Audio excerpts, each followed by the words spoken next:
Hello everyone. This overview will serve as a study guide to episode 2 of Lectio Mark. This video presentation by Dr. Tim Gray will be held on this Monday at 8 p.m. It will be followed by reflection questions and model answers for a deeper understanding of the subject. An overview on Lectio Mark, episode 2.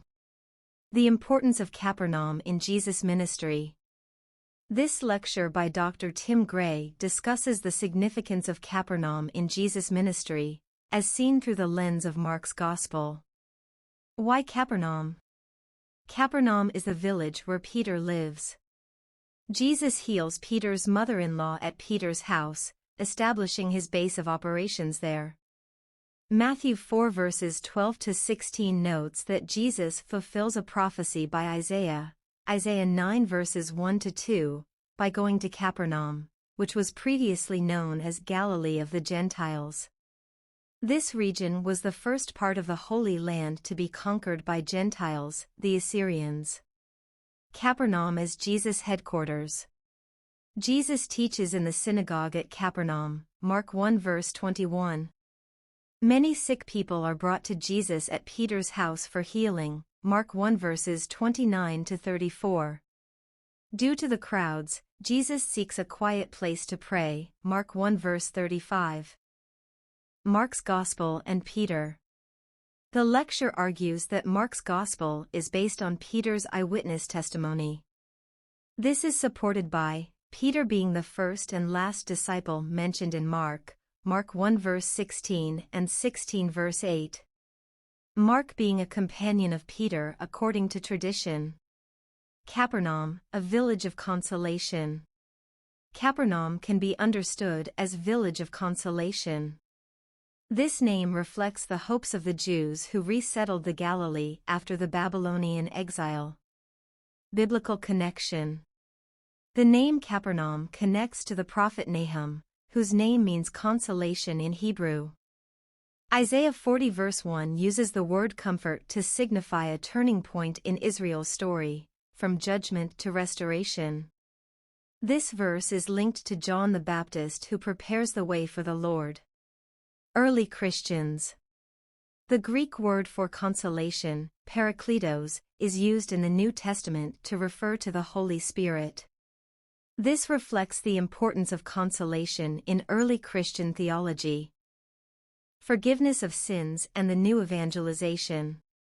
Here Dr. Tim Gray discusses the connection between the Holy Spirit, forgiveness of sins, and the consolation of Israel through the story of the paralytic in Mark 2.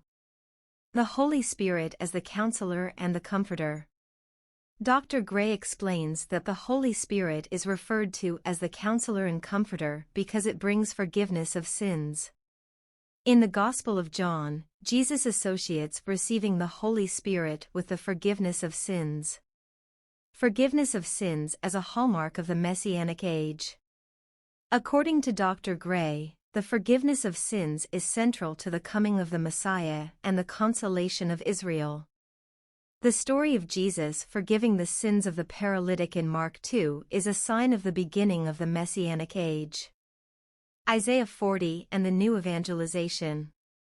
Dr. Gray also explores Isaiah 43 verses 18 to 19, which talks about God doing a new thing and forgetting the past sins of Israel. He relates this to the concept of the new evangelization, where the focus should be on God's work in the present and future, rather than our failures in the past. The new evangelization and forgiveness of sins. This lecture by Dr. Tim Gray discusses the story of a young Jesuit priest, Father Claude de la Colombière, and Saint Margaret Mary Alacoque. Father Colombière heard the confession of Saint Margaret Mary, who claimed to have visions of Jesus. When she asked what Jesus said in her last confession, Father Colombière expected a trick question. However, Saint Margaret Mary replied that Jesus said, "I don't remember." He relates this story to Isaiah 43 verse 25, which says that God forgets sins. He applies this concept to the new evangelization, arguing that we should focus on God's forgiveness and what God is doing in the present and future, rather than on people's past sins. He also mentions the story of the paralytic in Mark 2 to illustrate this point. The scribes and the Pharisees thought Jesus could not forgive sins because they were stuck in the former things and the old way of dealing with sin. The paralytic, on the other hand, was open to the new thing that God was doing in his life. Starting March 11th, 2024, on every Mondays at 8 p.m., join us for an insightful presentation on Mark by renowned theologian Dr. Tim Gray. This virtual 14-part series, hosted via Zoom, will be followed by thoughtful reflection questions and engaging discussions. To register, please contact Janet Ong at +60 16 218 6784 or Raymond 1 at +65 906 06050 via WhatsApp or SMS. Don't miss this opportunity to enrich your understanding of the gospel and strengthen your connection to our faith community. This is an initiative of West Mall NCC, Mystical Rose NCC, St. Lucie, Vision Impaired, and Friends.